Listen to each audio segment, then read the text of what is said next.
Hey Happy Homemakers! Today's video is going to be part of a new series on my channel, DIY December. I'm going to be sharing a lot of fun Anthropologie inspired DIYs throughout this month, so make sure you are subscribed to my channel and that notification bell is on. Today's DIY is going to be a Christmas stocking, and I really love how this one turns out to be a little bit more glam and chic than your average Santa suit Christmas stocking. For this project, you're going to need 14 inches of fabric. I used some white linen. You're also going to need 2.5 yards of a trim. I just have this really pretty kind of braided crochet look trim that I found at Joann Fabrics. And then I also have 1/2 yard of some fringe to line the top. And this doesn't look like fringe right now, but it's because the bottom fringe is sewn together, so it's easier to work with. You're also going to need some pins to help things stay in place, some scissors, and a sewing machine and thread. To use as a pattern, I just have a stocking I made last year. You're also going to need a measuring tape and a hot glue gun. We're going to start by cutting out our stocking. You can use any fabric you want, but I chose to use a linen, and I have about 14 inches, which is a little bit over 1/3 of a yard. Since I don't need to use the full length of fabric, I'm not going to cut it out while it's folded the way I got it. I'm just going to unfold and then refold it until it's just about 1 inch above the sock and 1 inch below it.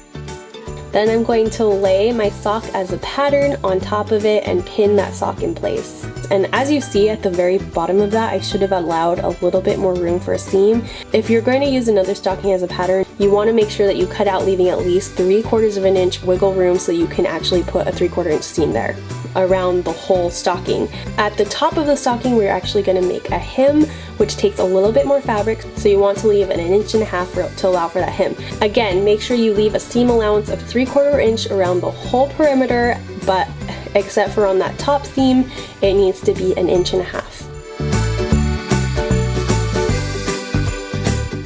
Once I'm done, I'm just going to unpin my pattern and then flip the two pieces around so that the insides are facing each other. Then I'm just going to line everything up till it fits perfectly and pin it in place with some pins. Putting in a lot of pins really helps to keep things in place when you go on to sew it.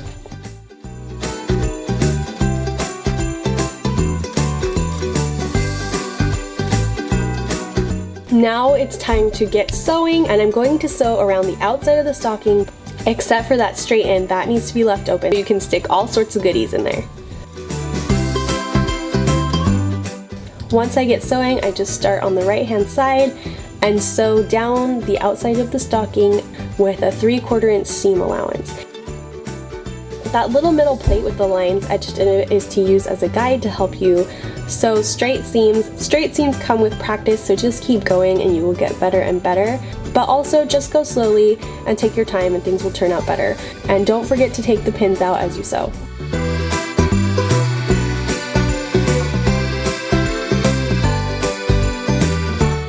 Now it's time to make the hem up top. So what I'm going to do is iron the seams flat, just a couple inches down, because you want it open where you go to roll the hem. It will just help one side not get too thick later on.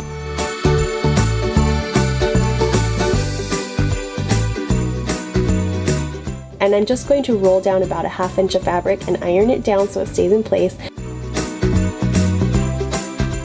And then I'm going to make one more roll that is about 1 inch, and again iron that in place as well. You can also pin this. I didn't because it's such a small area, but pinning it will help as well.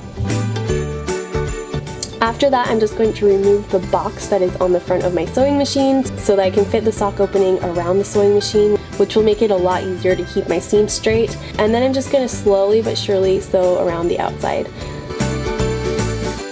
After I was done sewing the hem here, this would have been the best part to add the loop in. So I would skip to the end of the video if you are making a stocking with me right now and do the loop part right after this, because once you get all the decorations on, it's doable, but it's a little more difficult. Now that it's done being sewn, I'm just going to turn it inside out, and with my hand inside of it, I'm just going to push all the seams out so that it takes the shape of the stocking really well.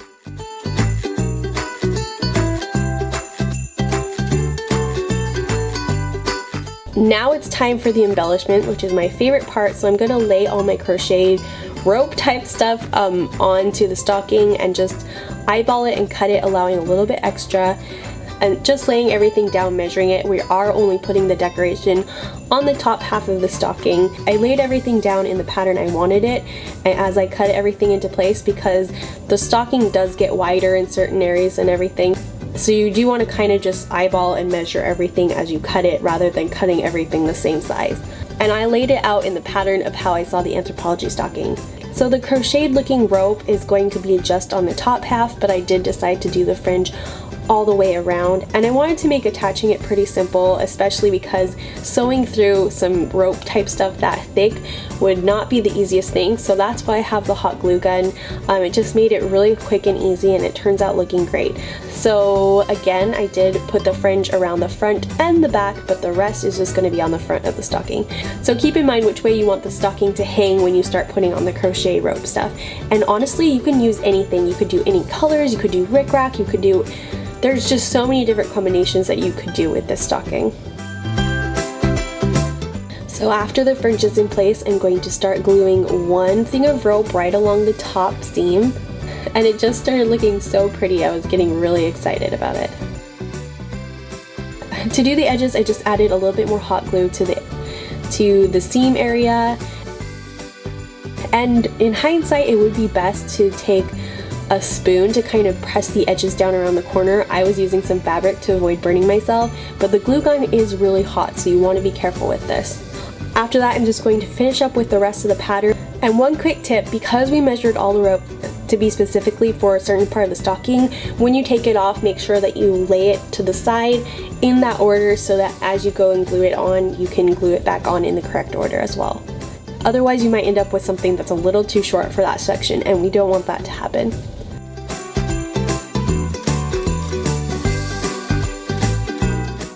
After that, I'm going to trim up any edges that are way too long, and then do the same thing by gluing along the seam and pushing those ends down.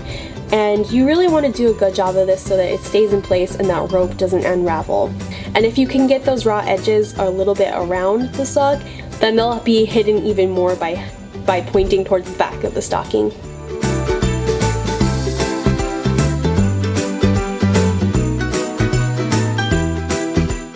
Once you're done gluing down all those sides, it is time to make the loop. And again, I should have made this as soon as I was done with that hem. And I was kind of playing around with this to find the correct measurement. And so I did make several different cuts, but the correct size would be 7 inches by about 2 inches.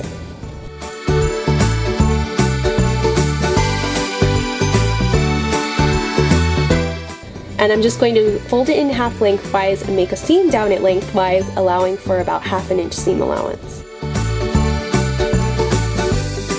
And then I'm going to take my very fancy tool for turning it inside out, which is a chopstick. I've had this chopstick for like 10 years. I always use it when I'm turning anything like this inside out. But I just push it in one end, making sure that I catch some of the opening on the chopstick, and I just use it to push the other end through the middle and then turn it inside out. And then you want to just fold, and you want to sew it to the top seam where the heel is on the stocking so that it will hang correctly. And that's it. It really is pretty simple, and the results just look so very nice. It looks so much like the one from Anthropologie, and that one costed $38, and this one was much less. I wish I could tell you guys exactly how much less, but I actually lost the receipt. I think it was probably around $10 to $15.